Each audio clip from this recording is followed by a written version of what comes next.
आमंत्रण देते हैं गोपांगनाओं को कि भाई आ जाओ। तो इस पे भजन बना था, अभी कहीं किसी को दिया नहीं है, सुनाया नहीं है। अरे वृंदावन बनवारी ने सखी डाल लियो दिल डाका, डाल गयो दिल डाका बांका, डाल गयो दिल डाका।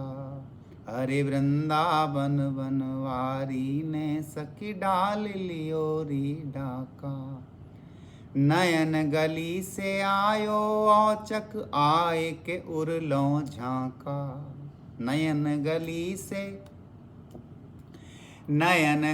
से आयो औचक उर भीतर लो झांका।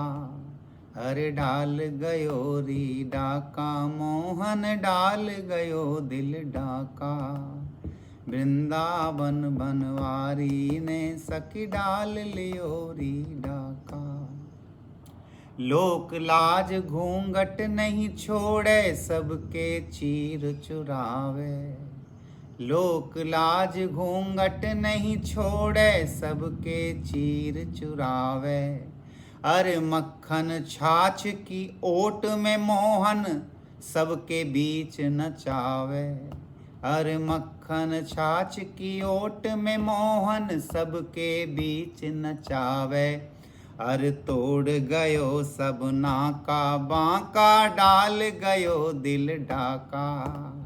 नाका का अर्थ है बैरिकेटिंग, यानी जो घूंघट का नाका था, सास का जो था, ससुर का जो था, घर वाले का जो उसने प्रतिबंध लगाए थे। अरे तोड़ गयो सब नाका बांका, डाल गयो दिल डाका, जाए मोटे नैनन वारे ने सखी डाल लियो दिल डाका, जाए पीने नामत वारे ने सखी डाल लियो री डाका। आगे क्या कह रही है सखी?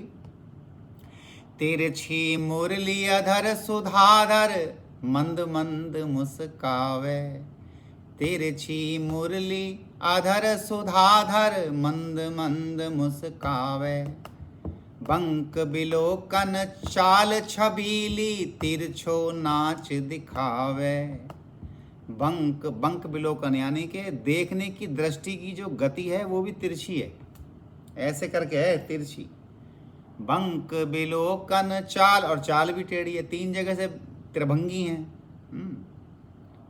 बंक बिलोकन चाल छबीली तिरछो नाच दिखावे, अरे तिरछो डारे कांटा मोहन डाल गयो दिल डाका। अब कांटा डालें, सुनाई बंसरी और बंसरी में आमंत्रण दिया, और आमंत्रण में भी ऐसी स्थिति हुई कि गोपांगनाओं की आँखों की दृष्टि, भीतर दिल, मन, बुद्धि, चित्त सब ना कान में आकर के बैठ जाते हैं।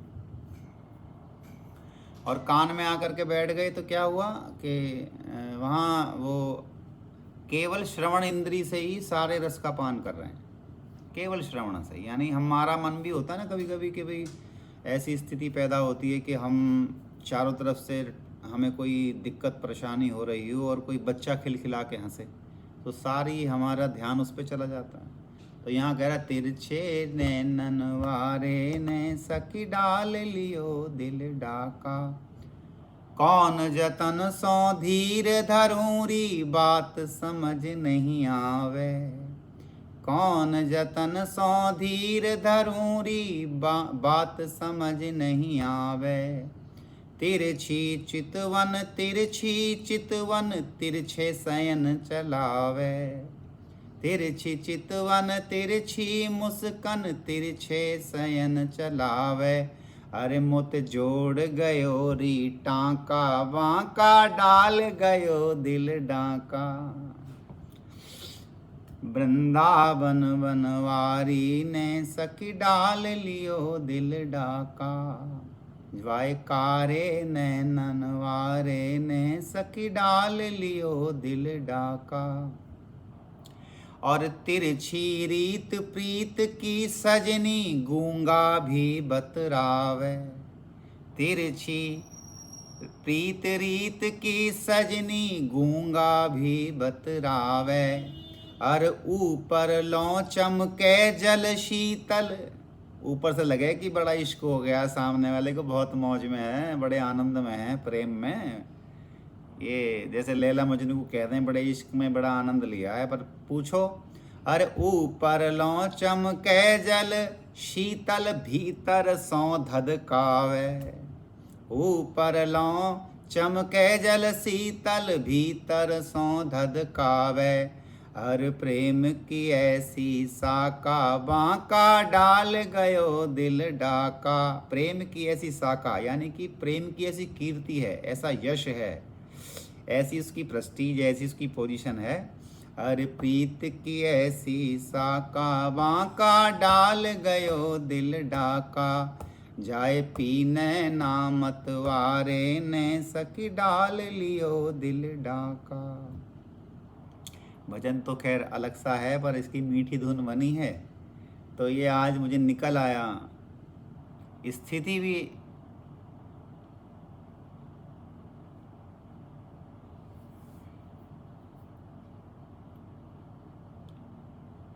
हाँ, वो है ना कि हम्म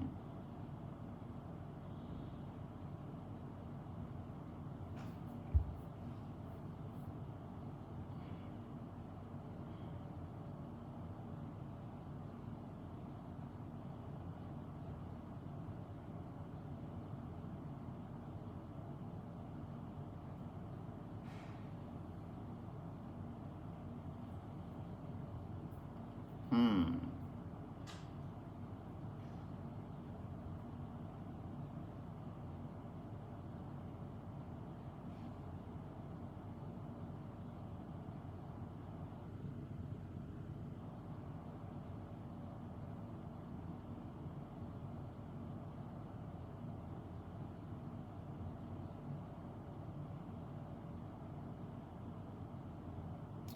ये स्थिति ऐसी है, ठाकुर जी के चोरपने की जो पोजीशन है वो इतनी गंभीर और इतनी टिपिकल है कि जो चोर के सारे पक्के गुण होते हैं वो सब इनमें विद्यमान हैं, बल्कि उससे ऊपर विद्यमान है। चोर की खासियत तीन खासियत होती हैं कि दूसरे के माल को देख करके और उसको नाप लेना कि भाई कितना माल है।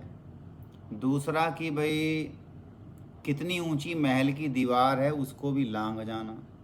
तीसरा है कि जो भीतर घुसने के बाद महल में तिजोरी जो गढ़ी हुई है ज़मीन के भीतर, उसमें कितना अंदर तक उसे जा कर के निकालना होगा, वो भी स्थिति उसको भांप लेते हैं। तो कारण क्या बना यहाँ पर कि वो चोरपने के जितने भी गुण हैं वो ठाकुर जी में विद्यमान हैं। और देखो ये गोपांगनाएं जो भगवान कृष्ण निमंत्रण दे रहे हैं, ये निमंत्रण हमें भी सतत है। हम लोग ये सोच रहे हैं कि ईश्वर बिल्कुल बंसी लेकर के मोर मुकुट पीताम्बरधारी नंद नंदन बिल्कुल हमारे समकक्ष प्रकट होकर के हमसे कहे कि आओ प्यारे चलो, तो हम चलें। तो ये हमारी बहुत बड़ी त्रुटि है। कृष्ण की बंसुरी सतत बज रही है और इसका रसास्वादन भी हम लोग समय समय पर करते रहते हैं, परंतु हम इसको डिले कर देते हैं। ये भारी विडंबना है। यदि किसी समय पे हमें ऐसा लगे कि अब हमसे रहा नहीं जा रहा और अब यहाँ से वृंदावन की ओर चलो, तो इसका सीधा सा अभिप्राय है कि कृष्ण की बंसी आपके कानों में, आपके हृदय में, आपके मन में आपको आमंत्रित कर रही है।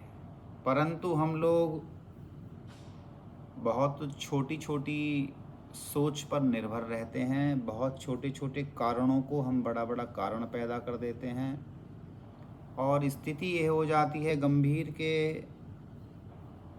एक मिनट बाद में लगाइए, चल बाहर हो जा, जल्दी गेट बंद कर दे। स्थिति ये हो जाती है कि एक मिनट होल्ड रखो।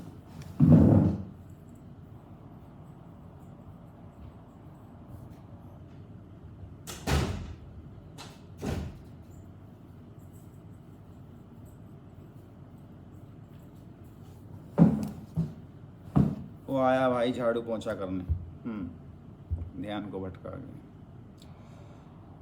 तो स्थिति ये है हमारी, विडंबना हमारी ये स्थिति है कि भाई हम लोग उसकी बांसुरी की आवाज़ को सुन करके वापस उसी में रमण करना शुरू कर देते हैं जहाँ जिस कीचड़ में हम हैं, बसे हुए रहते हैं, और हम इस तरह से बसे ही रहेंगे। मैंने पिछली बार भी कहा था कि ये गंभीर विषय है। 50-60 साल के हम हो लिए हैं या हो जाएंगे, बहुत लंबा पीरियड उसमें नहीं है। बाल बच्चों के ब्याह तक तो मैं समझता हूँ कि चलो आपकी रिस्पॉन्सिबिलिटी है, लेकिन यहाँ पर गोपी कहती क्या है? गोपी धर्म, अधर्म और कृष्ण 3 चीज़ों को देखती है, कर्तव्य और परम कर्तव्य। धर्म वर्णाश्रम आश्रम है, जिसमें कृष्ण कहते हैं उनको आने पर कि भाई तुम लौट जाओ, तुम्हारे पति, माँ बाप, सास ससुर तुम्हारा वेट करते हैं और तुम्हें इस काम को करना होगा, और लोक लाज का जो घूंघट है वो अभी तुम्हारे सिर पर विद्यमान है, इसलिए तुम लौट जाओ। लेकिन गोपांगनाएं उस धर्म को छोड़ती हैं परम धर्म को अपनाने के लिए। परम धर्म क्या है? हमारा जो प्राणपति है, वो हमारे भी पतियों का जो पति है वो सिर्फ कृष्ण है। कृष्ण वंदे जगत गुरु। ये ब्रह्मा विष्णु महेश से ऊपर की भी स्थिति यदि आती है तो कृष्ण देव की आती है, क्योंकि ठाकुर जी का जो सूक्ष्माति सूक्ष्म जो जगत है वो सबसे हायर लेवल पर विद्यमान है। उससे नीचे सारे लोक आते हैं। कहते हैं 14 लोक। 14 लोक का मतलब है 14 भुवन। 14 भुवन का मतलब है 3 लोक 14 भुवन सब तेरे आधीन, राधे तू बड़ भागनी कौन तपस्या कीन। 14 भुवन जो हैं ये अगर गंभीरता से देखेंगे तो 14 प्रकार के मन हैं। 14 प्रकार के मन का मतलब है 14 प्रकार की बुद्धि। बुद्धि ही मन होती है एक्चुअल में। और प्रेम मार्ग में रासलीला के समय पर बुद्धि को भगवान नकार देते हैं। वो कहते हैं मनीराम अब तुम जाओ, अब थोड़ी देर यहाँ पर काम को विद्यमान रहने दो। काम का नाम मैंने पिछले सेशन में बताया था कि उसको मनोज कहते हैं। काम की जो संतान है उसको मनोज कहते हैं, और काम की जो पत्नी है उसको प्राची कहते हैं। जो चंद्रमा लालिमा से युक्त है, भगवान के द्वारा बांसुरी जो बजाई गई है उससे पहले की जो दशा है, तो चंद्रमा, चंद्र जो अपनी रोशनी, जो अपनी चांदनी है, उसमें थोड़ी सी लालिमा लिए रहते हैं, जिसको प्राची कहते हैं। प्राची का अभिप्राय है कि वो जो रंग है वो सिर्फ और सिर्फ प्रेम का है, और ठाकुर जी को वो कहता है कि भाई मेरी तरफ से सब तैयारी है, आप आएं और इस महाराज को गति प्रदान करें। उसके साथ साथ में जो रात्रियां हैं वो 16 श्रृंगार करके विद्यमान हैं चंद्रमा के साथ में, और वो कहती हैं कि नाथ तुमने हमसे जो वादा किया है हम उसके जवाब में हाजिर हैं। हर भांति से वो तैयार हो करके और उस रंगभूमि पर उस रास का जो मंच है उस पर विद्यमान है, जिसे देख करके ठाकुर जी बड़े प्रेम से ललायित हो जाते हैं, उत्सुक हो जाते हैं। और जिन गोपांगनाओं के जिन गोपांगनाओं को उन्होंने आशीर्वचन दिए हैं, जिन्होंने कात्यायनी देवी की कृष्ण के रूप में ही पूजा की है। देखो, गोपी किसी अन्य की पूजा कर भी नहीं सकती, हम अन्य की पूजा करते हैं। कल से मेरे को एक बात काट रही है, वो बहुत सुंदर बात ये है कि बहुत सारा हमने सत्संग किया, पाठ किया, भजन किया, माला की, यदि उस पे से लौट के हम मोबाइल और टीवी पर आए, यदि उस पे से लौट के हम मित्र भाव में कूदे या परिवार के भाव में कूदे, इसका मतलब है कि धर्म से गिर करके हम अधर्म पे आ गए। सीधी सी बात है। यदि हमारे को महाराज जी ने एक बार ये कहा था कि ये जो पाठ हैं, मंत्र जाप है, स्तुति हैं, ये इसलिए हैं मैंने उनसे क्वेश्चन किया था कि ये अलग अलग प्रकार के पाठ, अलग अलग प्रकार के मंत्र, फिर जाप, फिर ध्यान, ये सब इतनी सारी चीज़ें क्यों हैं? तो उन्होंने मुझसे कहा कि आपका मन एक साथ एक चीज़ में 24 घंटे नहीं लगेगा, इसलिए हमारे यहाँ पर अष्टयाम की सेवा दी गई है। राधा वल्लभीय संप्रदाय में बहुत सुंदर विवरण है इस बात का। और देखिए हमारी जो स्मृतियाँ हैं, तो कल से मुझे बात ये खा रही थी कि यदि हमने भजन पूजन करके, सुबह को सेवा करके, मंत्र करके और ठाकुर जी के बारे में यदि सोच, ये भजन लिखना भी, जैसे भजन लिखा गया है, ये भजन लिखना भी उसी के प्रेम का एक अंकुरण है, ये उसी में लगन का सौदा है। ये भी कोई किसी पूजा और सेवा से कम की बात नहीं। ये तो उनको बुलवाना है, लिखवाना है, किसको गवाना है मैं नहीं जानता हूँ, लेकिन ये भीतर के भाव ही पन्ने पर अंकित हो पाते हैं। इसका मतलब भीतर से वो देना चाहते हैं। उन्होंने जो ये 4-6 भजन, और भी 2-3 भजन कल परसों आए हैं जो गोपी भाव पर ही हैं, जो इसके बाहर हैं ही नहीं, तो लेकिन वो भी आगे चल के गोपी गीत में काम आएंगे या उसमें गुणगान हम करेंगे, क्योंकि वो एक विरही भाव है जो गोपी गीत में इस महारास के पश्चात में सभी गोपांगनाओं को अपने भाग्य पर गर्व महसूस होता है। घमंड नहीं होता, अभिमान नहीं होता, गर्व होता है कि साक्षात पार ब्रह्म कृष्ण जो किसी देवताओं के वश में नहीं आते हैं, मंत्रों के वश में नहीं आते हैं, ऋषियों के वश में नहीं आते हैं, वो साक्षात एक छोटे से कृष्ण, 8 साल की अवस्था के कृष्ण, मनमोहक कृष्ण, श्याम वर्ण कृष्ण, ऐसा नवनवायमान सौंदर्य जो सामने से आपको हर सूरत में चित्त कर देगा। तो यहाँ पर स्थिति जो ये भजन बना था कि डाल गए और ये डाका, अब ये डाका ही है, क्योंकि कृष्ण के नीचे जो रे लगा है, ऐसे करके जो घुंडी लगी है जिसको हम रे संबोधित करते हैं, अब ये त्रिभंगी हैं। त्रिभंगी होने का सीधा सा अर्थ है कि अगर सीधे सीधे किसी पाइपलाइन में किसी सीधी सी जगह पर यदि कोई टेढ़ी चीज़ डाली जाएगी तो वो जाके अटक जाती है। तो अब ये जो गोपांगनाएं हैं ये इतनी भोली हैं, इतनी साफ सुथरी हैं, इतनी लगनशील हैं और इतनी मर्यादित हैं। इन गोपांगनाओं के हृदय के भीतर भी स्मृति और लज्जा, भय, ये सारी चीज़ें विद्यमान रहती हैं, लेकिन जैसे ही बंसुरी का आमंत्रण इनको प्राप्त होता है वैसे ही ये जो जैसी होती है वैसी धा जाती है, यानी कि जैसी भी है वैसे ही निकल जलती है। जैसे इसको सीधा सा तरह से माने, यदि कोई लोहा बिखरा पड़ा है, बहुत सारी कीलें बिखरी पड़ी हैं और हम एकदम से झटके से उसके ऊपर चुंबक लगा दें, तो फिर चाहे कैंची हो, आलपिन हो, कोई कील हो, कोई लोहे की वस्तु हो, वो खिंचाएगी। वो फिर विचार नहीं करेगी कि मुझे चुंबक ने पुकारा है और मैं उसकी तरफ को ना खींचूं। बिल्कुल जो ठाकुर जी की बंसी कार्य करती है, मंत्र मुग्ध करती है, गोपियों के हृदयों को निकाल लाती है, उसका कारण है कि जो वंश की ध्वनि है वो महारास में एक इतनी भारी, इतनी हैवी चुंबक का कार्य कर रही है। गोपी तो पहले ही उसको दिल दे के बैठी है। गोपी तो कहीं और न जाना चाहती है, न किसी को मानना चाहती है।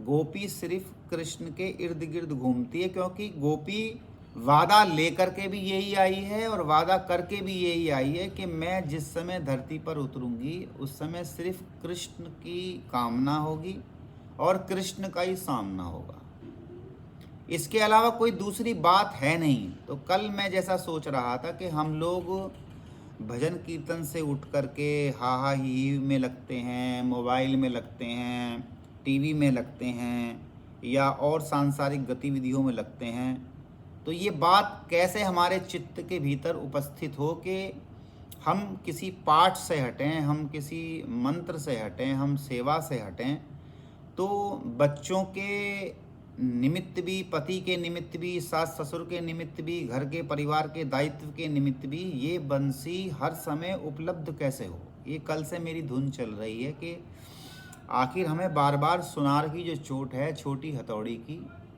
उसको इन जेवरों पर करना पड़ेगा। यदि हमने उस छोटी हथौड़ी को इसके ऊपर नहीं चलाते हैं तो फिर वो जेवर तैयार नहीं होगा जो कृष्ण के गले का हार है।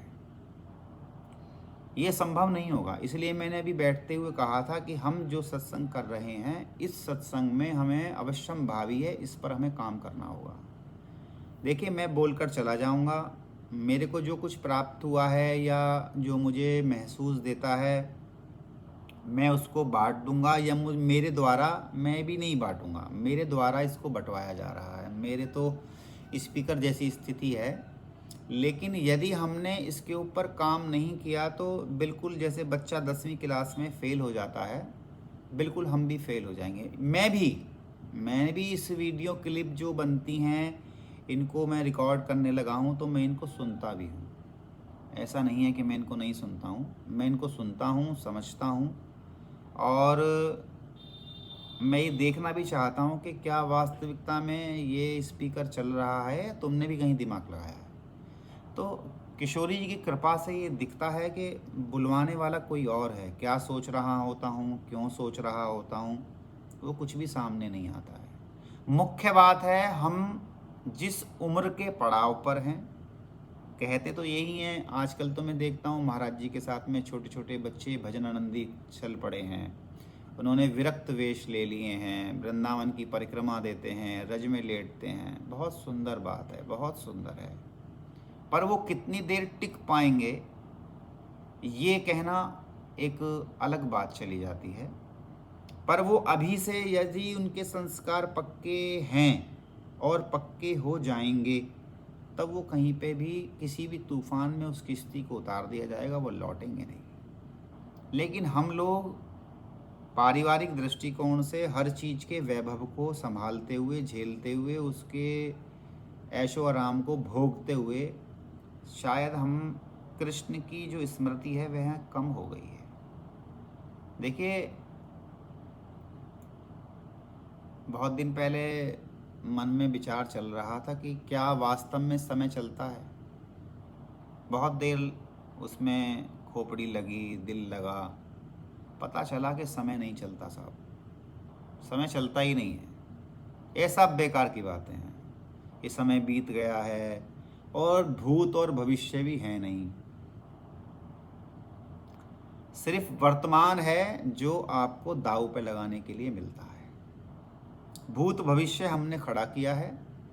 हमारी स्मृतियां ही, हमारी स्मृति भूत और भविष्य का निर्माण करती है। याद रखिए मेरी बात को, समय नहीं चलता है। हालांकि मैं सबके बीच में ये बात बोलना चाहता नहीं था, पर वास्तव में यदि आप इसकी गणना करेंगे समय नहीं चलता। किसी से पूछो कैसे हाल चाल हैं आपके, तो कहता है समय काट रहे हैं साहब। समय तो ईश्वर का स्वरूप है, समय तो शाश्वत है, कालों का काल है, कैसे कटेगा। अब बात आती है, मुझसे क्वेश्चन किया गया, बच्चे ने क्वेश्चन किया जिनको मैं मीरा चरित्र पढ़ा रहा हूँ। वो बेटी बोली कि अंकल के जब समय नहीं चलता है तो फिर ये जो पूर्णिमा अमावस आती हैं ये कैसे घूमती हैं। तो ये जो चंद्रमा और सूरज अब पृथ्वी अपनी कक्षा पर घूम रहे हैं, ये इनसे लगता है एक भौतिक समय है, एक जो घड़ी के माध्यम से जिसको हम देख और समझ सकते हैं, उसी घड़ी के माध्यम से हम सूरज चंद्रमा की पहचान करते हैं। यानी कि हमने सूरज के छिपने से लेके और चंद्रमा के निकलने तक उसी निर्माण से हमने घड़ी बनाई है जो हमें समय की उपलब्धि का ज्ञान कराती है। समय चल रहा है। वास्तविकता ये है कि पल पल सेकंड के लाखवें हिस्से में हमारे सेल्स मर रहे हैं, हमारे सेल्स बन रहे हैं, हम सेल्सों के बने हुए हैं। और जीवन जिसे कहा गया है क्षण भंगुर है, वास्तव में क्षण भंगुर ये जीवन इसलिए कहा गया है कि हम एटम के बने हुए हैं, न्यूट्रॉन, प्रोटॉन, इलेक्ट्रॉन। अगर मैं इसको तोड़ूंगा उसमें भी सिग्मा बीटा थीटा क्या आते हैं, वो हमारा ऑरा होता है। सब भगवान के पीछे एक पीत वर्ण का, जैसे सुबह सूरज निकलता है वैसे ही वो ऑरा हमारे सिर के और बल्कि हमारे पूरे शरीर के बाहर काम करता है। एटम के हम बने हुए हैं, सब जानते हैं। न्यूट्रॉन, प्रोटॉन, इलेक्ट्रॉन घूम रहे हैं। क्षणभंगुर ऐसे है ये जीवन कि प्रति क्षण हमारी सेल्स मर रही हैं लाखों की तादाद में, प्रति क्षण हमारी सेल्स लाखों की तादाद में बन रही हैं। इसलिए हम जो 20 साल पहले थे वो आज नहीं है।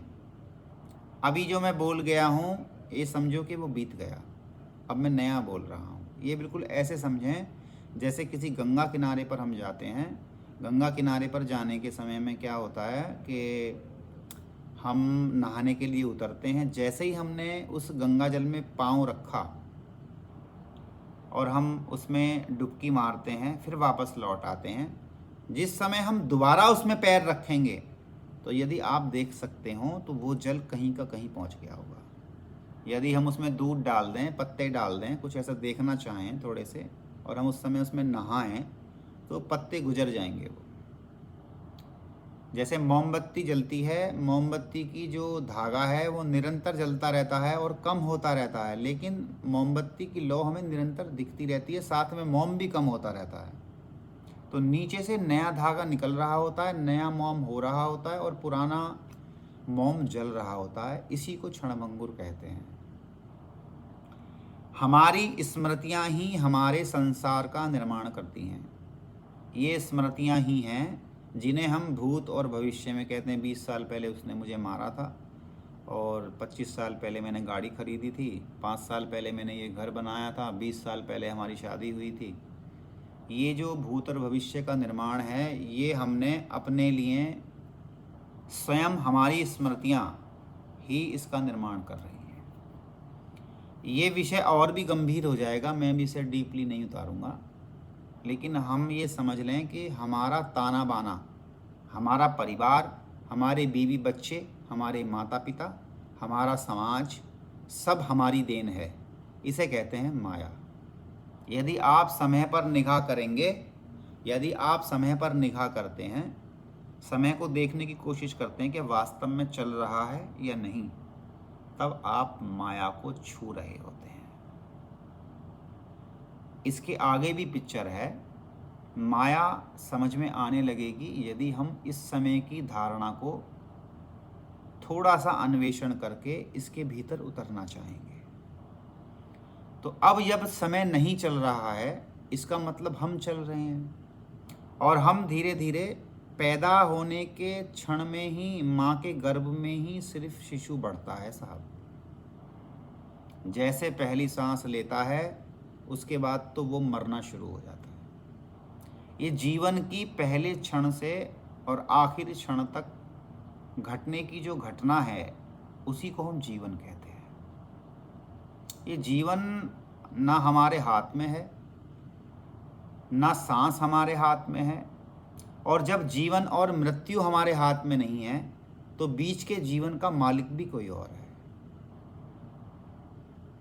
जब हम अपने आप से पैदा नहीं हो सकते, जब हम अपने आप से अपने होश में मर नहीं सकते, तो अब बीच का जो जीवन है वो आपका कैसे हो गया? इसको आप और मैं अपना मान करके, इसके नियंता मान करके, इसके कर्ता मान करके इतने बड़े बड़े भोग विलास और प्रारब्धों को भोगते चले आ रहे हैं और बार बार पिट रहे हैं, बार बार पिट रहे हैं। कारण क्या है इसका? कि हम लोग इस माया जगत में बहुत बारीकी से ईश्वर का होना चाहते नहीं हैं। अगर हम भगवान का होना चाहते तो जैसे कल विचार आया कि क्या हम खाली समय में मोबाइल उठाएं या कृष्ण के नाम को उठाएं, क्या हम खाली समय में टीवी चलाएं या हम उसके लिए भावों में दूध, पेड़ा, बर्फ़ी, रसगुल्ला, चमचम, पराठे, भांति भांति की सब्जी, या उसके पास बैठने का जो एहसास हम करना चाहें, एक धारणा बनाना चाहें, उसको ये महसूस करें कि वो हमारी गोदी में है या हम उसकी गोदी में हैं, ये कोई बहुत भारी काम तो नहीं है, लेकिन यही कार्य सिद्ध होगा। मैंने कहा स्मृति, स्मृति इसलिए मैंने आपको यहाँ आज कहा है कि ये पाठ पढ़ने से, कोई भी ग्रंथ पढ़ने से, आपके मंत्र जाप करने से और वृंदावन जाने से, ये ठाकुर के वृंदावन जाने का मतलब है कि ठाकुर यहाँ खेले हैं, राधा वल्लभ जी में ये हुआ है, यहाँ चीर हरण हुआ है, यहाँ पर उन्होंने गेंद निकाली थी, यहाँ पर कालिया नाग को मारा है। ये सब जो चीज़ें हैं ये ठाकुर जी के स्मृति का एक प्रतीक है। यानी वृंदावन हमारा एक स्मृति की एक ऐसी जगह है, एक ऐसी खास जगह है जहाँ पर हमें पहुँच करके और कुछ भी हमारे दिमाग में नहीं आता है। सिर्फ ये आता है कि ये बरसाना है, ये नंदगांव है, ये गोकुल है। तो ये स्मृतियाँ और जो हम पठन पाठन कर रहे हैं, या हम जो उन्हें रसगुल्ला, टमाटर, गाजर, मूली, जो भी कुछ हम खिलाना चाहते हैं, पकवान खिलाना चाहते हैं, 56 भोग खिलाना चाहते हैं, ये उस भाव को गहरा कर रहा है। कैसे कर रहा है? जैसे हम किसी मंत्र को रोज दोहराते हैं तो वो हमारी स्मृति में आ जाता है। स्मृति में आता है तो उसका संस्कार बनना शुरू हो जाता है। क्यों? स्मृति ही संस्कार है। एक तरह से मैं बहुत मोटी भाषा में कह दूं, हमारा जीवन, हमारे हाथ पांव, हमारा घर, ये सब यादें हैं। ये हमने मकान बनाया था, मकान देख के याद आई। हम आपसे मिले थे 5 साल पहले, हमने आपको ये चीज़ गिफ्ट दी थी, वो गिफ्ट भी यादें हैं, वो मिलना भी यादें हैं। मतलब हमारा जो पूरा शरीर है, आप ये समझो कि आप ये भी याद रखते हैं कि इसने हमें जब जाके छुआ था, तब जाके थप्पड़ मारा था। यही यादें ताज़ा करने के लिए और बार बार एक ही पाठ को रिपीट करने का मतलब सिर्फ एक बात का है कि जैसे हम पद गाने लगे, जोई जोई प्यारो करे सोई मोहे भावे, भावे वही जोई जोई करे प्यारे, मोको तो भावती प्यारे के नैनन में और प्यारे भये मेरे नैनन के तारे। इसका अर्थ क्या है? इसका अर्थ यही है, जोई जोई तुम करो। जब हम इसे रटना शुरू करेंगे, फिर हम इसका हिंदी करके और हम इसको जीना शुरू करेंगे, तो साहब ये घटना सूक्ष्म में घटनी शुरू हो जाएगी। जैसे रोज हम कहने लगे हाँ कृष्ण, हाँ कृष्ण, हाँ कृष्ण। जैसे पहले मुझसे भजन बनते थे, बड़े हल्के हल्के बनते थे, बड़े हल्के हल्के बनते थे, और अब मैं देखता हूँ कि उसमें भारी शब्दों का समन्वय हुआ। तो मैं पिछले दिनों सोच रहा था, ये तुम्हारी तो कला नहीं है, ये तुम्हारी कला तो नहीं है। तो जरूर कोई ना कोई तुमको संप्रेषित कर रहा है इन शब्दों को, और कोई ना कोई इस भाव को बुलवाना चाहता है, अपने शब्दों को देना चाहता है, या फिर तुम्हारी जो मेमोरी है, तुम्हारी जो बुद्धि क्षमता है, उसको ठाकुर जी ने डेवलप कर दिया है। देखो, यहाँ मेरे हाथ का सौदा नहीं है, मैं फिर कह रहा हूँ, ये मेरे हाथ का सौदा नहीं है। जो उन्होंने मुझे रियलाइज कराया है, जिस तत्व पर उन्होंने मुझे पहुँचाने की कृपा मुझे बख्शी है, उसी ने उस ग्रंथि का ताला खोला है साहब।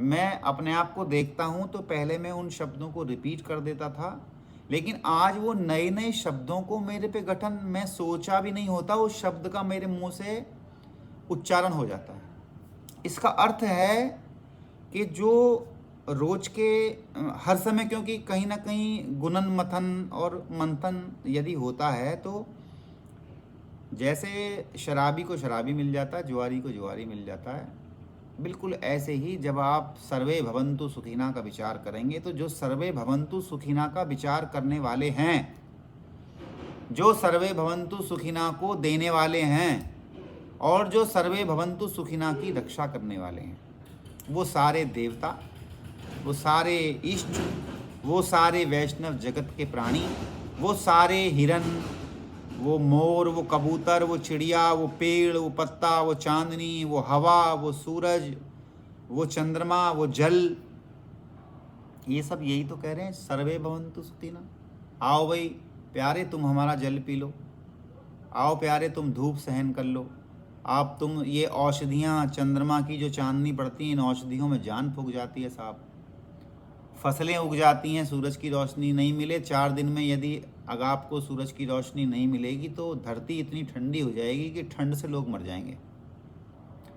यदि सूरज पूरी तरह से विलुप्त हो जाए 4 दिन के लिए, 4 दिन के बाद प्राणी मरना शुरू हो जाएंगे, 100% ठंड से मर जाएंगे। कारण क्या है कि धरती की जो ऊष्मा है वो सूर्य से ही प्रकाशित होती है, और ये सूर्य पृथ्वी की कक्षा को घुमा करके कहीं और प्रकाशित होता है, लेकिन उस सूर्य का ताप हमारी भूमि पर बना रहता है। बिल्कुल ठीक इसी प्रकार यदि ठाकुर जी की स्मृति का, यदि श्री जी की स्मृति का, यदि उन सहचरियों की स्मृति का, यदि धाम की स्मृति का, यदि उन लता पताओं की स्मृति का, और उनके साथ में हमें भी खेल कूदने की स्मृतियां यदि हम उन्हें बढ़ाते हैं। देखिए, ध्यान, धारणा और समाधि, ध्यान में धारणा की जाती है और वही धारणा आगे चल करके विचारों का लोप करती हुई समाधि को प्रस्तुत होती है। उसमें नियम, यम नियम भी होते हैं, आहार भी होता है। इन सब का प्रभाव हमारे शरीर पर पड़ता है, शरीर से मन पर पड़ता है, मन से सूक्ष्म जगत चलता है। तो मोटी भाषा में ये जितनी भी गोपांगनाएं हैं, ये हर समय कृष्ण को भज रही हैं। ये हर समय कृष्ण के जाने पर उनका इंतजार करती हैं, कृष्ण के आने पर उनको दुलार करती हैं, कृष्ण के साथ रहने पर उन्हें छाछ, मक्खन और दूध के तरह से उनको खिलाने में, जैसे कृष्ण भी उनसे लीला करते हैं। और कारण क्या है उसका? उसका कारण है कि गोपी नित्य उत्साहित है। अब हम अपने ऊपर वॉच करें कि क्या हम उत्साहित हैं, या हम थोड़ी देर के लिए उत्साहित होते हैं, आधे घंटे के लिए उत्साहित होते हैं, 1 घंटे के लिए उत्साहित होते हैं। देखिए, आंख में आंसू आना, भावुकता हो जाना, ये कोई बहुत बड़ी उपलब्धि नहीं है भक्ति मार्ग में। भक्ति मार्ग में सबसे बड़ी उपलब्धि क्या है कि वो चिंतन सतत बना रहे। भक्ति मार्ग की उपलब्धि ये है कि जब आप सबको समान दृष्टि से देखने लगें। मीनू भाभी, आपकी वॉइस खुल रही है, म्यूट कर लेंगी क्या?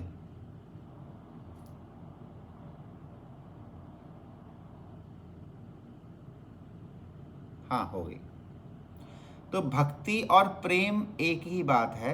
प्रेम थोड़ी सी और भी ज़्यादा हायर लेवल है, भक्ति उससे नीचे आती है। कह लीजिए भाव और महाभाव। महाभाव से ऊपर की जो अवस्था है वो श्री जी की हमेशा रहती है। कारण ये है कि नित्य उत्साहित हैं, नित्य कृष्ण के प्रेम को पाने के लिए उत्साहित हैं, और नित्य उनका प्रेम वर्धमान है, मतलब प्रतिक्षण बढ़ रहा है। तो क्षमा और जो दया और करुणा, विनम्रता, यदि ये निरंतर आपके जीवन में बिना किसी लालच के बनी हुई हैं, यदि बिना किसी स्वार्थ के आपके पास ये टिकी हैं, तो इसका मतलब है कि आप भक्ति के आसपास रमण करते हैं, बल्कि भक्ति में रमण करते हैं। यदि बहुत सी बारों में हम ये देखते हैं कि बहुत कोई करोड़पति मित्र है हमारा, बहुत पैसे वाला है, तो हम पैसे को लेकर के उसकी रिस्पेक्ट करते हैं।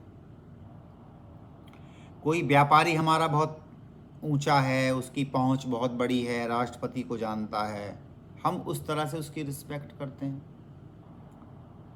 और हमारे घर में जो नौकर काम कर रहा है, उस नौकर की हम बेइज्जती करते हैं। इसका मतलब हम बैलेंस से आउट हैं। प्रेम ना भावुकता में होता है, ना भावावेश में होता है, इन दोनों, और ना ही भावना में होता है। प्रेम भाव में रहता है, और भाव सदैव स्थिर रहता है। भाव का मतलब है कि आपके सतत स्मरण में टूटन ना हो, ब्रेक ना हो। हमारा ब्रेक कहाँ होता है? हम थोड़ी देर सत्संग करेंगे, इसके बाद तुरंत बाद हम ना उसको मोबाइल को उठा लेंगे। आजकल तो मोबाइल ही है। या फिर जो घूमने वाला है वो घूमने को चल देगा, जिसे सिगरेट पीनी है वो सिगरेट पीने चल देगा, जिसको मित्रों से मिलना है वो मित्रों से मिलने चल देगा। यानी कि धर्म से उठ करके हमने धर्म छोड़ करके, यानी धर्म का मतलब हमने अपने परिवार के कर्तव्य को थोड़ी देर के लिए धकेल करके और हम नीचे की तरफ उतरे। हम कृष्ण की तरफ ऊर्ध्वागमन नहीं हुए। ऊर्जा की दो गति होती है, या तो अधोगमन होता है या ऊर्ध्वगमन होता है। और हम अपने जीवन में सभी इस बात को देख सकते हैं, समझ सकते हैं, और अपना आकलन हम स्वयं कर सकते हैं कि हम किस जगह पर चल रहे हैं। और हम धीरे धीरे सुनार की चोट से उसका सुधार भी कर सकते हैं कि आप यहाँ गलत मुड़े थे, आपको 90 डिग्री पे नहीं मुड़ना था, 60 पे मुड़ना था। तो आप उसको अगली बार में ठीक कर सकते हैं। गलतियों के हम सभी पुतले हैं, गलतियां हमसे होंगी, अवश्यम भावी हैं, क्योंकि हमारे जो संस्कार हैं वो संस्कार हमें संसार में बनाए रखने के लिए इतने मजबूत हो चुके हैं, इतने मजबूत हो चुके हैं कि हम चाह करके भी उनका जो चक्रव्यूह है उसको तोड़ नहीं पाते। यही अभिमन्यु का चक्रव्यूह है। अर्जुन ठाकुर जी से सुन करके लास्ट में कहता है कि प्राणनाथ मैं आपके प्रति समर्पित हूँ, और ठाकुर जी कहते हैं कि भाई तुम समर्पित हो तो युद्ध करो। और अभिमन्यु जो है वो अभिमन्यु उसको तोड़ना तो जानता है साहब, उसको छोड़ना नहीं जानता, और इसी बीच में उसकी मृत्यु हो जाती है। कहने का अभिप्राय देखिए, अभी प्रकट हुआ है विचार कि हम लोग इसको जानने समझने की तरकीबें सब जानते हैं। हम सत्संग सुन चुके हैं, सुनते रहते हैं, और कथा सुन चुके हैं, सुनते रहते हैं, परंतु हमने चक्रव्यूह में घुसने का तो प्रवेश तो हम पा सकते हैं, लेकिन उस प्रवेश से निकलना कैसे है जिससे बाहर वाले हमें हमला ना कर दें, उससे बचने का उपाय हम डिले करते रहते हैं। हम उसको पीछे फेंकते हैं कि भाई देखो अभी मेरे लड़कों का ब्याह नहीं हुआ है, अभी मेरे बच्चों का पोती पोते नहीं हुए हैं, अभी अगर वो जो बच्चों की बहू है उसका मुझे जो है देख रेख करनी पड़ेगी, मुझे मेरे बेटे की देख रेख करने की, पापा कहेंगे कि भाई अभी दुकान ठीक से संभालनी नहीं आती है। ये सब बातें कब तक? मैं तो देखता हूँ कि आज जो डेथ हुई है, मैं कोई बुराई के दृष्टिकोण से नहीं कह रहा हूँ, वहाँ पर शायद 80-85 साल की उम्र होगी उनकी, लेकिन वो कल तक भी दुकान पर बैठ रहे थे। और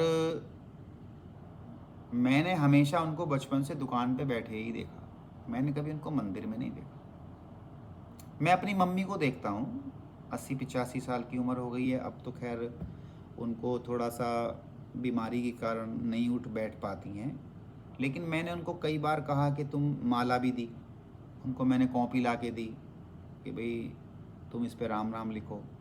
उन्होंने कुछ दिन किया, फिर बंद हो गया।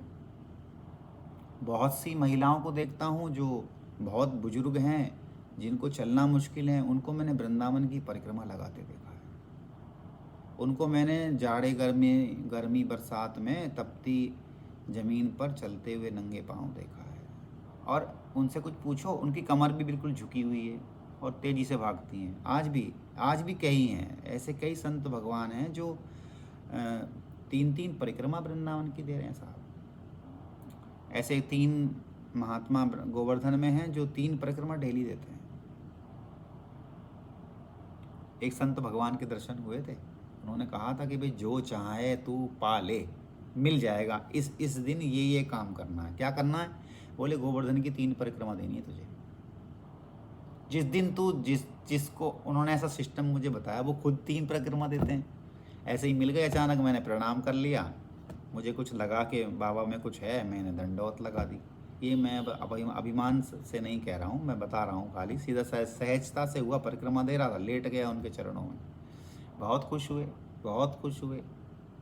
तो बोले लाला कह परिक्रमा दे हुए। मैंने कहा बाबा मैं तो एक ही दूँ, और कभी कभी आधी दूँ।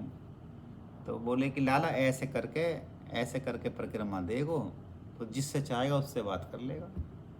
मैंने कहा जय हो। मैंने कहा देखूंगा कभी कोशिश करके। अब मेरी अभी तक हिम्मत नहीं हुई कि मैं 3 परिक्रमा एक साथ कंटिन्यू दूं, 24 घंटे के भीतर देनी है।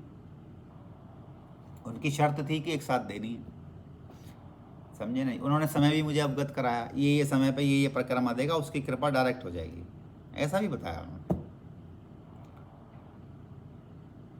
तो असहज कृपा हुई, मतलब सहजता से।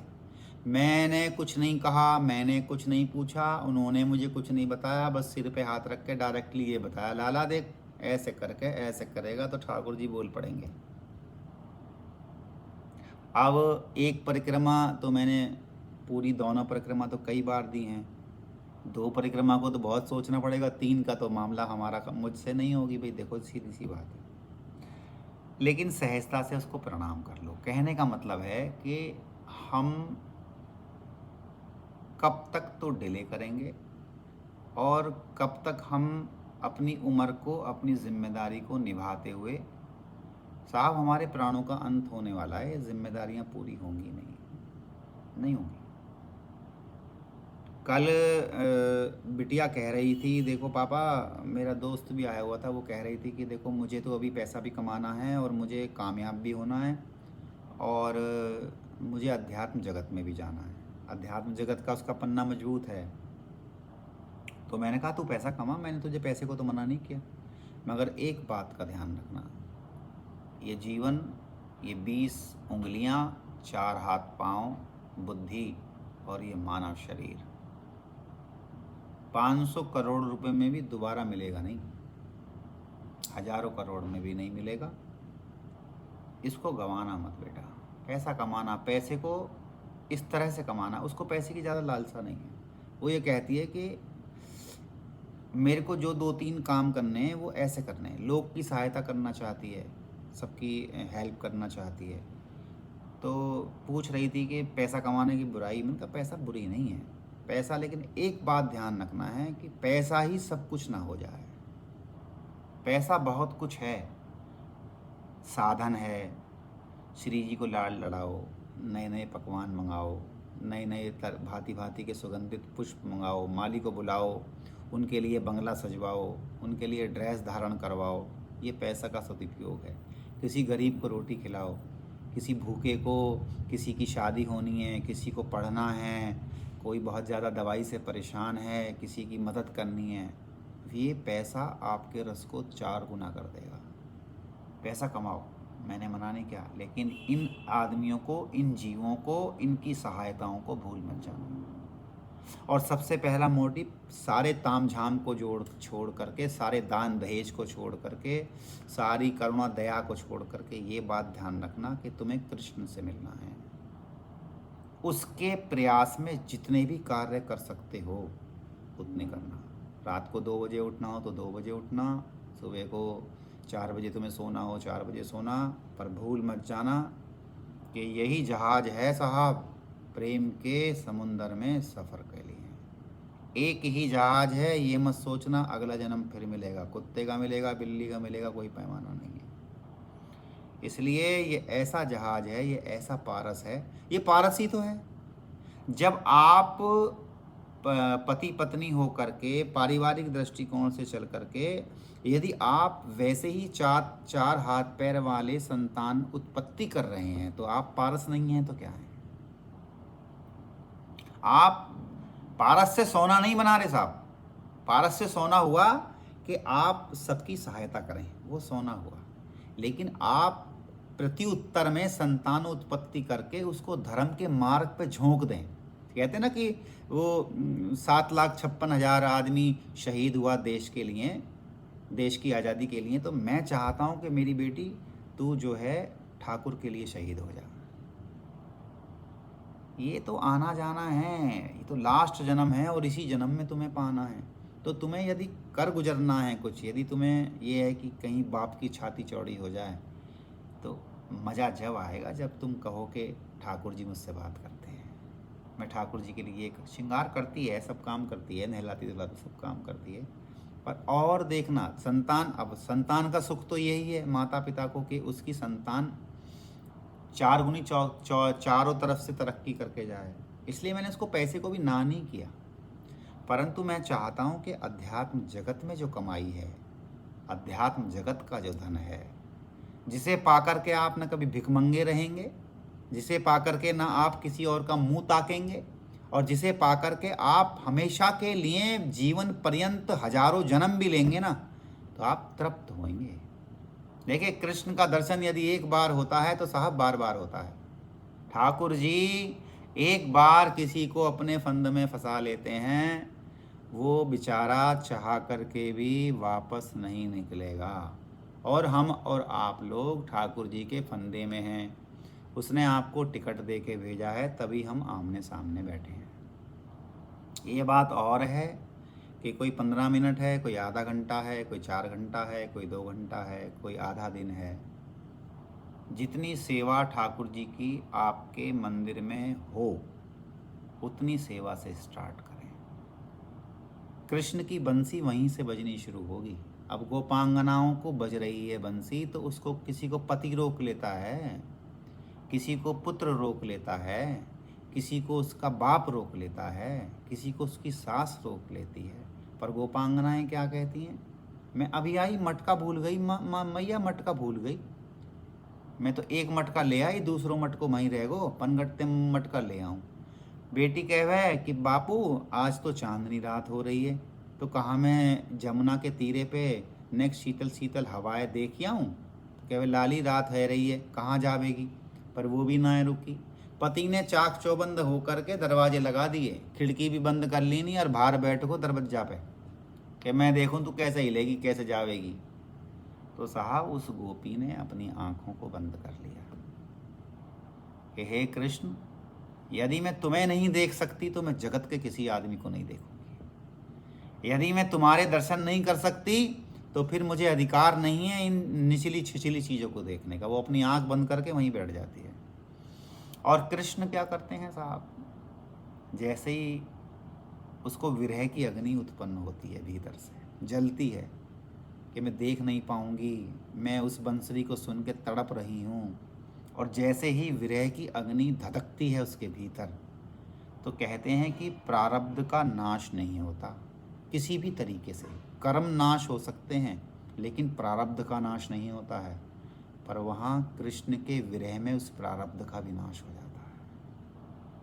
अब ठहरे चोर, बात चल रही थी चोर की, तो महाराज ऊपर से टपक जावें। अब गोपी आंख मूंदे बैठी है, और आंख मूंदे बैठे बैठे से शरीर तो छूट गया ही, और आत्मा से निकल के कृष्ण के महाराज में सम्मिलित हो जाती है। यही बात हमारे अपने साथ घट सकती है। यही बात कृष्ण के उत्साह में यदि हम रमण करें तो ठाकुर जी अवश्यम भावी, उनकी ये नियमबद्धता है, उनका ये प्रण है, जिसको कभी वो ठुकरा नहीं सकते। योगक्षेम वाहम्यम, यदि तुम मेरा वहन करते हो तो मैं तुम्हारा वहन करूँ। यदि तुम मेरी और निस्वार्थता से बढ़ रहे हो, देखिए ये जो निस्वार्थता की बात बताई गई थी, ये कारण वही है कि कृष्ण से कामना हो, और कृष्ण के अन्य जो जीव जंतु हैं उनके प्रति फर्ज तो हो, कर्तव्य तो हो, पर कोई लेने का भाव ना हो।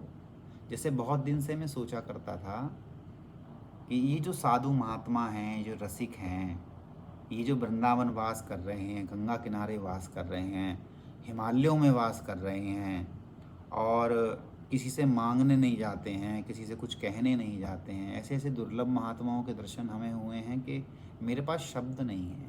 कैसे कैसे वो जंगलों में कैसे कैसे वो खाते पीते हैं, कहाँ से उनको राशन पहुँचता है, कैसे आने जाने वालों को भी वो प्रसादी पवा देते हैं, चाय पिला देते हैं, खाना खिला देते हैं। और वो खाना खिलाने वाले क्या कहते हैं, साहब ऐसी चाय नहीं पी मैंने।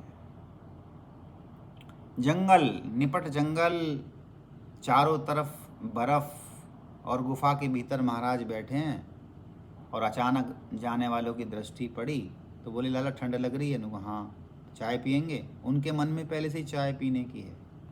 और वो कहते हैं बाबा केतली सी उठा में, लो भैया चाय पी लो। अब केतली ना आँच पे रखी है साहब, ना आँच जल रही है ना, बोले अभी बनाई चाय। इन महात्माओं का संग हम चाहते भी हैं तो उसके पीछे लालच रहता है। क्या लालच रहता है? कि भाई इन्होंने जो कमाया है, इन्होंने जो कमाई की है ठाकुर जी के नाम की, भगवान के नाम की, इनको जो साक्षात्कार हुआ है, अब आपको क्या पता इनको साक्षात्कार हुआ है कि नहीं हुआ है, परंतु जब हम मान लेते हैं कि इनके द्वारा हमें भी इस रस की प्राप्ति होगी, तो ये हमारा चोरपना है। एक तरह से ये हम उनको बहला फुसलाने की कोशिश कर रहे हैं। एक तरह से हम उनके पास में सामग्री ले जा कर के, फल फूल ले जा कर के, माला आदि ले जा कर के, कुछ भोजन सामग्री ले जा कर के, कुछ दक्षिणा चढ़ा कर के क्या चाहते हैं कि इन पर जो कृपा हुई है वो कृपा इनके द्वारा हम पर हो जाए। तो हम तो यहाँ पर एक तरह से भिखमंगे हुए। और एक तरीका है कि उन महात्माओं के साथ आप निस्वार्थ भाव से जीवन पर्यंत रह जाएं। यदि आपको रहना ही है तो फिर ये याचना नहीं भीतर होनी चाहिए कि इन्होंने जो कमाया है वो हमें दे दें। क्यों दे दें भाई तुम्हें? जो भगवान का, ठाकुर जी का साक्षात्कार हुआ है वो उनको अपनी पोजीशन से हुआ है, उनके अपने अनुराग से हुआ है, अपने भाव से हुआ है। क्या हम उस भाव के, उस पूजा पद्धति के, उस स्तुति के हम अधिकारी हैं? यदि हम उसके अधिकारी होते तो जो स्थिति उनकी है क्या हमारी ना रहती? लेकिन हम लोग जो सेवा करते हैं, दान करते हैं, हमारे पीछे मोटिव यही है। तो मैंने जो शुरू किया था, मुझे लगा यही, इन चांद सितारों की, धरती आकाश की, पेड़ पौधों की, अन्न देवता की, ये जल देवता की, ये जो इनको प्रणाम किए गए हैं, इनको धन्यवाद प्रस्तुत किया गया है, ये कारण वही है कि आप इनके नतमस्तक रहें। कारण आपने जो प्राणों को धारण किया है अपने प्राणपति को पाने के लिए, वो प्राण इस दाल चावल दूध केला टमाटर से ही बने हुए हैं। अगर हम गौर से देखें तो हम अन्न के बने हुए हैं, इससे भारी कुछ है नहीं। और जो साहब हमारी आत्मा है तो कहते हैं कि बाल का 1000वां हिस्से की जो चोंच होती है उतनी बड़ी आत्मा होती है। अब ना तो उसका विश्लेषण हो सकता है, ना उसको देखा जा सकता है, परंतु जब श्री कृष्ण के प्रति उत्साहित हृदय, जब उसके रूप का पान करने के लिए लालाहित हृदय, जब उसकी बंसरी वेणु ध्वनि को आमंत्रण मान करके उसकी तरफ निकल जाने के लिए जो उत्सुकता, तत्परता हमारे भीतर उछलती है, कूदती है, उसको सम्मान देना, फिर उसको डिले मत करना, ये कृष्ण की रिक्वायरमेंट है। लेकिन न जाने हम इन यादों के माध्यम से, अपने संस्कारों के माध्यम से, या ये कह लूँ मोटे तौर पे कि हमारी जो माया है, ये माया ही तो है। जो मैंने घर बनाया है, दुकान, ये जो मैंने काम किया है, ये बच्चे, ये मेरी माया है। जो तुम्हारे परिवार हैं वो तुम्हारी माया है। और एक सामाजिक माया होती है, एक महामाया होती है जो बंसरी के द्वारा आपको आमंत्रण देती है। यही महामाया आपकी सहायक है। कब? जब आप ठाकुर जी को देखना, सुनना, समझना और आलिंगन करना चाहते हैं। कोशिश ये करनी है कि जो उत्साह है, उत्साह आपको मोबाइल टीवी पर बच्चों में रमने नहीं देगा। यदि आप भीतर भीतर से श्री कृष्ण श्री कृष्ण श्री कृष्ण, राधे श्याम श्यामा श्याम, और ऊपर से आप खाना परोस रहे हैं, तो आपको ना तो कोई पहचान पाएगा, ना आपके उस खेल में कोई बाधा बन पाएगा, और ना आपको कोई भी किसी भी प्रकार से रोक सकता है। क्योंकि जिस गोपी का दरवाज़ा लगा दिया गया है, दरवाजे बंद कर दिए गए हैं, भार प्राणपति बैठ गया है उसका निकलने के लिए, खिड़कियां तक बंद कर दी हैं, देखने का जरिया भी नहीं छोड़ा है, उसको आप आंख मूंद करके अपने हृदय के वक्षस्थल के चौथे चक्र पर, हृदय पर देख सकते हैं। उस 12 पंखड़ियों के कमल के मकरंद पर उसका सिंहासन लगा सकते हैं। आप भांति भांति के उस सिंहासन पर पुष्प सजा सकते हैं। आप भांति भांति के आगे टेबल डाल के व्यंजन रख सकते हैं, भांति भांति के इत्र छिड़क सकते हैं। आप तोते चिड़िया की तरह, लता पताओं की तरह उसको देख सकते हैं, सुन सकते हैं, समझ सकते हैं। इसलिए कहते हैं कि विद्या जो है कभी किसी की चोरी नहीं हो सकती। जो गुरु ने प्रदत्त तुम्हें की है, जो तुम्हें मिली है, वो आप किसी को दे सकते हो और बढ़ेगी, लेकिन वो चोरी नहीं होगी। तो आपके हृदय का जो भाव है, आपके हृदय में जो उसको पाने का लोभन है, उसको भी क्या कोई छीन सकता है? नहीं छीन सकता। लेकिन हम कहीं ना कहीं, फिर कहूँगा, उसकी बंसरी को सुनने का प्रयास नहीं करते। क्या किसी संत महात्मा के माध्यम से, किसी वाणी के माध्यम से, या कहूँ ये जो सत्संग चल रहा है, क्या ये कृष्ण की बंसी नहीं है? ये कौन सा कृष्ण की बंसी से कम है साहब?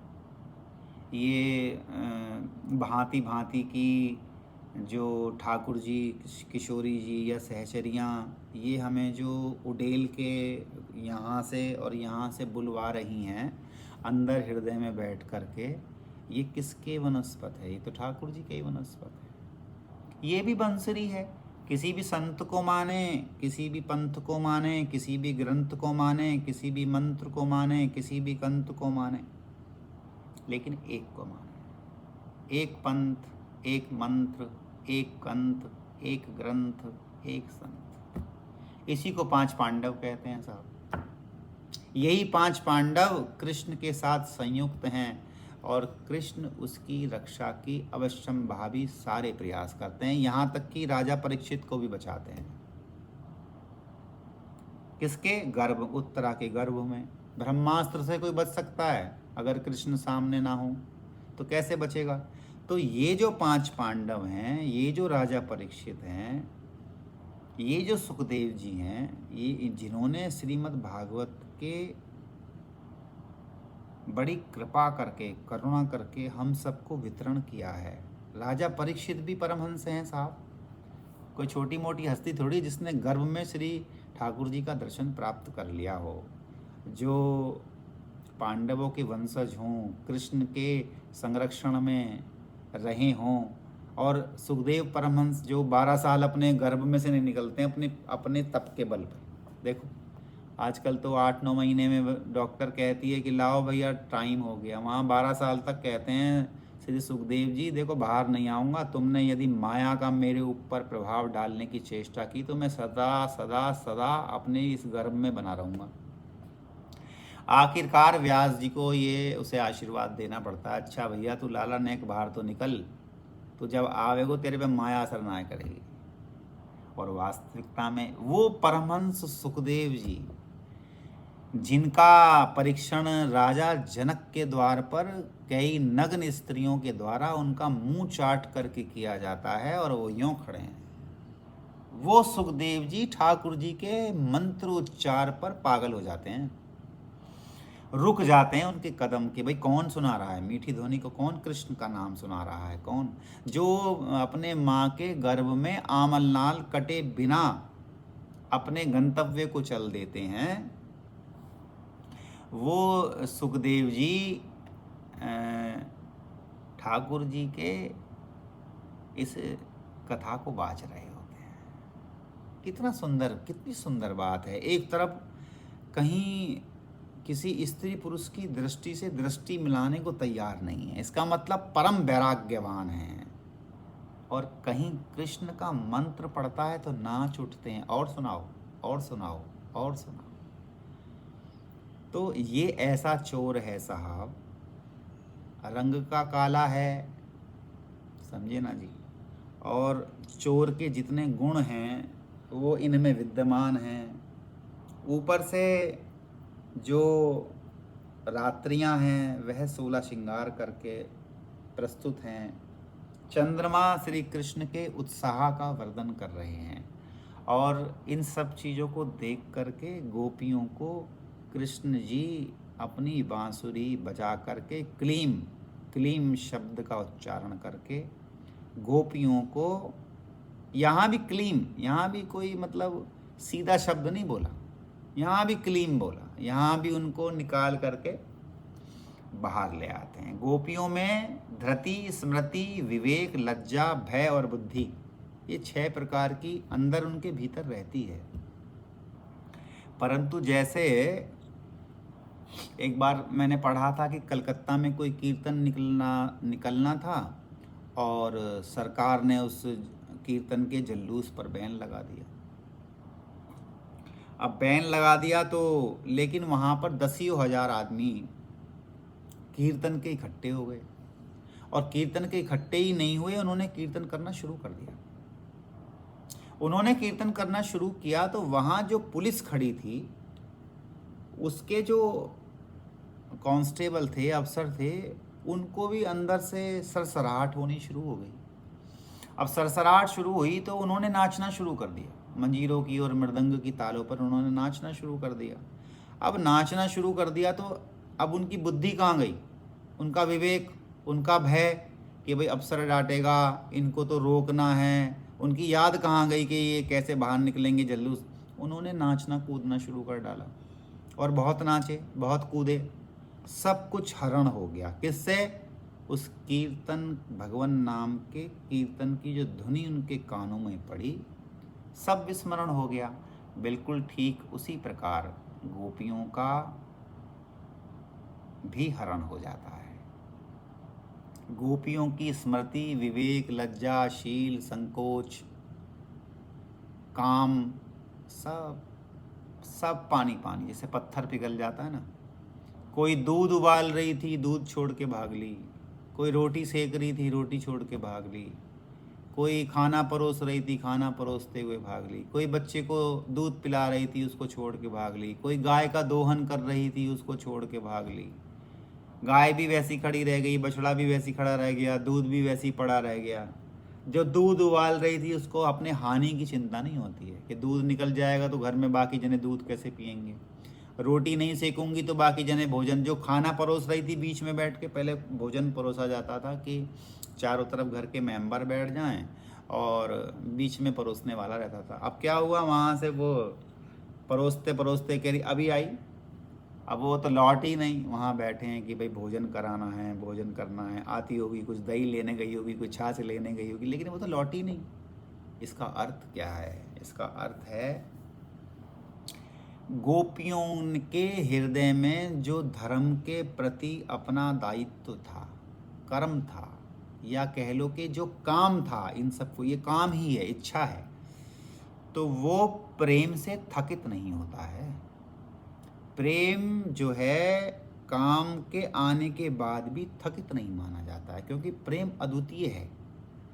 प्रेम की जो संभावना है वो काम उसकी मात्रा में बहुत छोटे से निम्न स्तर की स्थिति है। क्योंकि यहाँ तो जो प्रियालाल हैं, जो सहचरियाँ हैं, ये जो गोपांगनाएं हैं, ये तो वेदों की ऋचाएँ हैं। कुछ नित्य गोपी उनके गोलोक धाम में रहती हैं, कुछ इतने बड़े बड़े, जो ये सुखदेव जी हैं वो सुखी बन के आ गए, जो अर्जुन है वो महिला का रूप धर लिया। मतलब कहने का ये है कि ये सारे इतने सुलझे हुए व्यक्तित्व महापुरुष हैं जिन्होंने गोपियों के वेश को धारण किया है। तो उनमें काम की संभावना तो सिर्फ इतनी है कि वो अपने हृदय के कमल पर कृष्ण के रूप का पान चाहती हैं। इसके अलावा ना कुछ वो संभावित नहीं है। और हमारी दशा ये है कि हम सिवाय काम के कृष्ण को चाहते नहीं हैं। दीवा बत्ती करते हैं साहब, वो भी उसके पीछे कार्य छिपा रहता है कि शाम तक की मेरी दुकान की, मेरी बैलेंस शीट, मेरा घर का काम, मेरे बेटे की पढ़ाई, और जो कुछ भी ताम तमीरा है। तो कहने का मतलब क्या हुआ कि हम बड़े, जैसे किसी का नुकसान हो रहा हो, जैसे किसी का 5,000 का नुकसान हो रहा हो और एक तरफ जो है उसके 5 लाख रुपए बच रहे हैं, तो वो 5,000 रुपये का नुकसान सहन करेगा कि 5 लाख का नुकसान सहन करेगा? सीधी सी बात है कि वो 5,000 पे उस बात को टाल देगा। जैसे मेरे दोस्त के यहाँ पे चोरी हुई, और बहुत पुराने टाइम की बात है, 20-25 साल हो गए। उसके वहाँ से उस समय रात को चोरों ने 80,000 रुपये चुराए, और जब वो सुबह उनकी आंखें खुली तो देखा कि भाई सब कुछ बिखरा, अलमारी खुली है। अरे भाई इसमें तो 80,000 रुपये रखे थे। तो वो ना, उन्होंने मिठाई मंगा के मिठाई मंगाई 2 किलो, ये अच्छा हुआ बच गए हम। 80,000 रुपये, बोले 80,000 रुपये गए हैं। तो मेरा दोस्त बोला कि तुम मामा ऐसे तुम क्यों कह रहे हो, तुम्हारे 80,000 रुपये गए हैं। बोले तू पागल है, नीचे 20 लाख रुपए रखे हैं। दूसरी अलमारी यदि वो खोलते उसमें 20 लाख रुपए रखे हैं। ये तो शुक्र मना 80 है तो मिठाई बांट। तो ये जो छोटा नुकसान है ये है सामाजिक और पारिवारिक, और जो बड़ा नुकसान है वो है श्री कृष्ण से दूर रहना।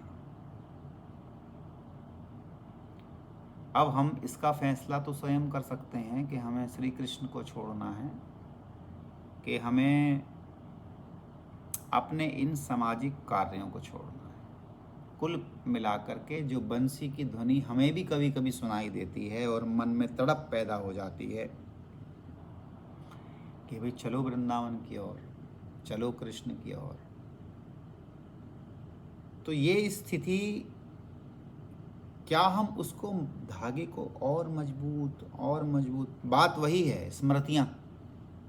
जितनी स्मृति हम उधेड़ बुन की, घर के कामों की और दुकान के कामों की, ऑफिस के कामों की कर रहे हैं, वो हम रोज बुन रहे हैं रोज, और वो रोज खड़ा हो रहा है। मैंने कहा ना कि हम क्षणभंगुर हैं और ईश्वर गुणातीत है। गुणातीत का मतलब क्या है? गुणातीत का मतलब है कि तामसिक, राजसिक और सात्विक, हम 3 तरह से अपने आप को देखते हैं। हम तीनों गुणों में ही जीते हैं, या तो हम तामसिक वृत्ति में जिएंगे, राजसिक में जिएंगे या सात्विक में जिएंगे। अब ऐसा हो सकता है कि तामसिक वृत्ति सात्विक में भी हो सकती है, सात्विक में भी तामसिक वृत्ति हो सकती है, राजसिक में सात्विक वृत्ति आ सकती है और तामसिक में राजसी वृत्ति भी आ सकती है। ये तीनों का खेल है। जैसे कि वात, पित्त और कफ, कभी पित्त बढ़ जाता है, कभी कफ बढ़ जाता है, कभी वात बढ़ जाती है, कभी वात में पित्त आ जाता है, कभी पित्त में कफ आ जाता है। तो बिल्कुल उसी प्रकार हम इसी के देवता हैं ब्रह्मा, विष्णु और महेश। इसी की देवियां हैं जगदम्बा काली, महालक्ष्मी और महासरस्वती। हम इन 3 रूपों में कूदते रहते हैं, खेलते रहते हैं, सोते हैं, जागते हैं, समझते हैं, पढ़ते हैं, लेकिन इन तीनों चीज़ों से बाहर। बहुत चला तोप चला के तुमने दान किया, किसी के लिए अच्छा सोचा, तो सात्विक गुण है। आपने दूसरे के लिए भी सोचा, अपने लिए पहले सोचा, एक राजसिक गुण है। आपने सिर्फ अपने लिए सोचा, ये तामसिक गुण है। आपने अपना फ़ायदा करके दूसरे का नुकसान कर दिया, ये तामसिक वृत्ति है। इसी तरह से दान दहेज भी है। आपने इसकी हेल्प की, पुण्य के कारण की, आपने उसकी हेल्प की तो उसकी भलाई के कारण की। ये सब बातें हैं इन्हीं तीनों गुणों के भीतर, लेकिन याद रखें ईश्वर गुणातीत है।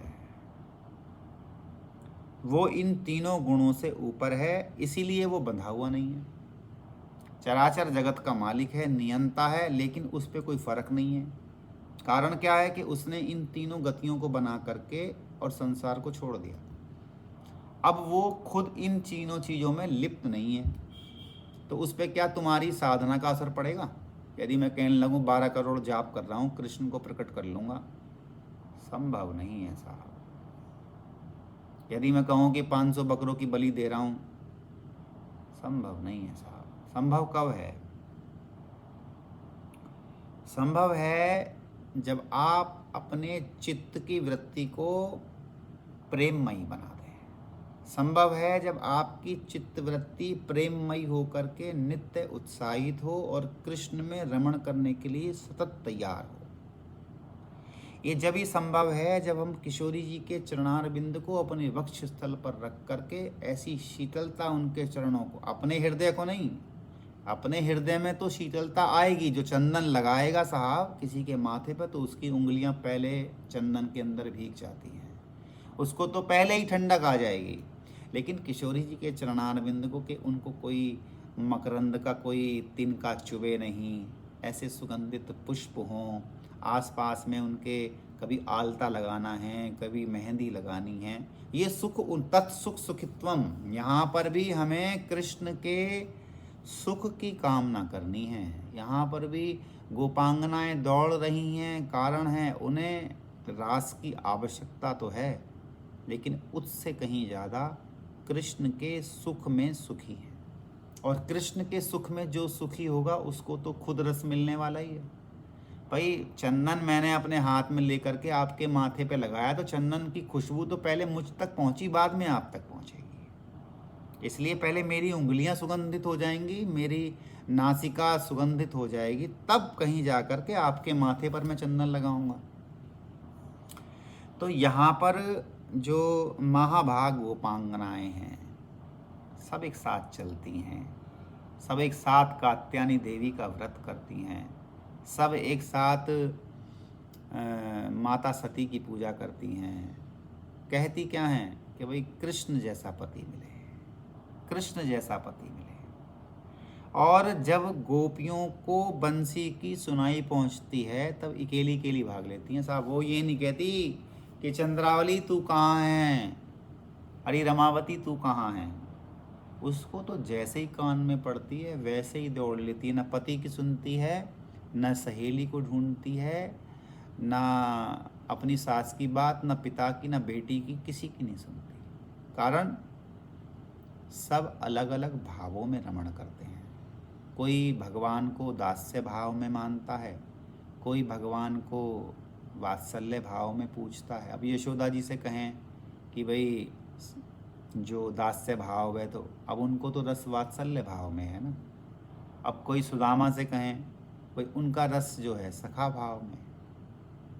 अब कहीं हनुमान जी से कहें उनका भाव दास्य का है, तो ना वात्सल्य का रहेगा ना साख्य का रहेगा। इसी प्रकार गोपियाँ भी अपने अपने जो उनका अपना मार्ग है। अच्छा, उसमें एक खास बात क्या है?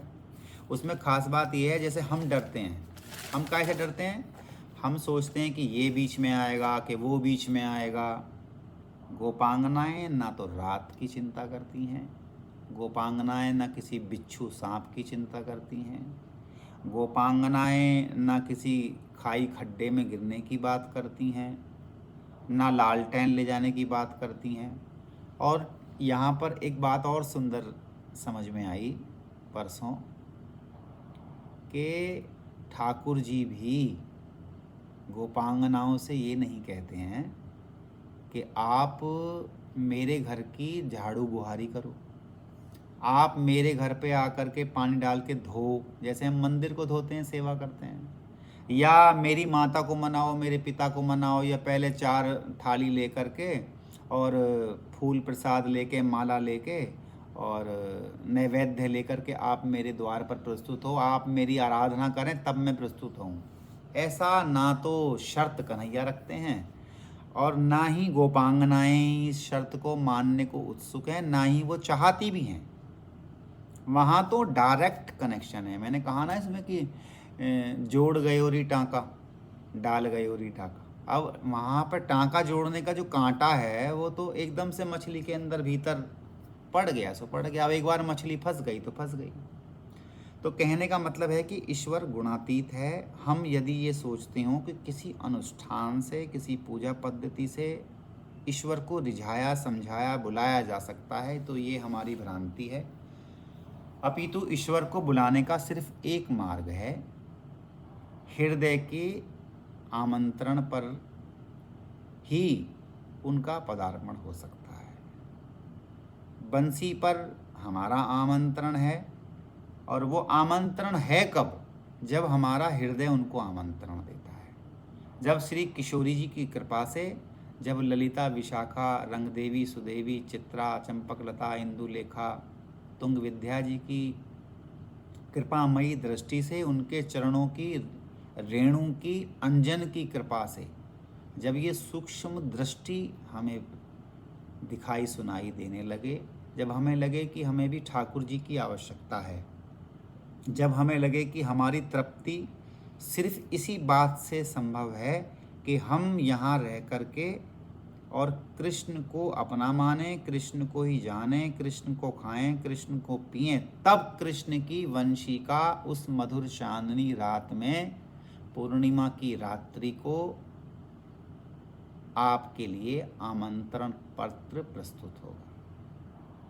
यदि हम इसको डिले करेंगे तो इसका कोई पैमाना नहीं है कि वापस हमें इस मनुष्य जन्म में आना है या हमें किस स्थिति में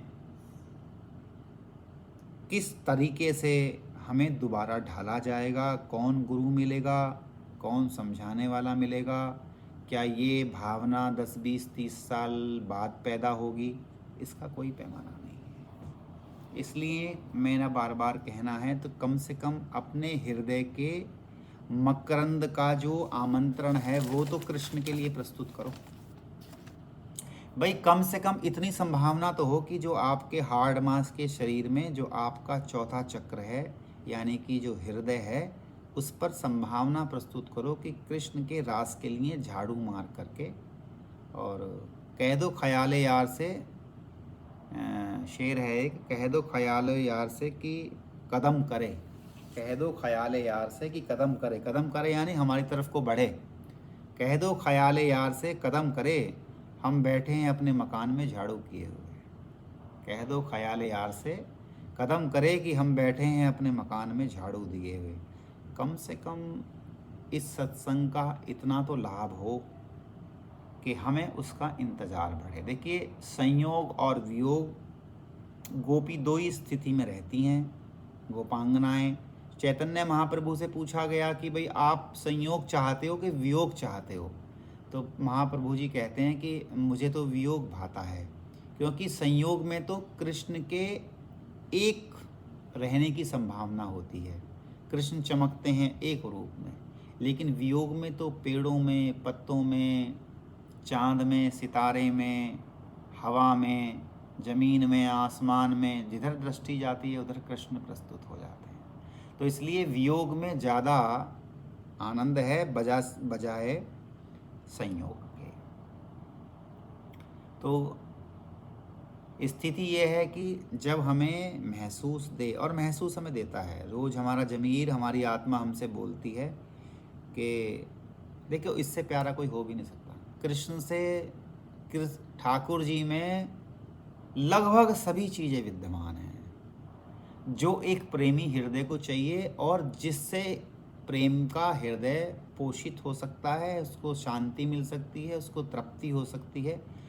यूँ तो राम भी आए हैं और भगवान शंकर भी हैं, सब हैं, लेकिन यहाँ पर जो एक लीला धारण पुरुषोत्तम श्री कृष्ण हैं, यहाँ पर जो लीलाधारी श्याम वर्ण अपने नयनों से, अपने हसन से, अपनी कुंडल की हिलन से, अपने पीताम्बर से, अपने केशों से, अपनी मंद मुस्कान से, अपनी भ्रकुटियों के धनुष बाणों से जो शोभा, जो कत्ल होना हम चाहते हैं, वो सिर्फ और सिर्फ वृंदावन के जो बिहारी जी हैं उन्हीं से संभव है।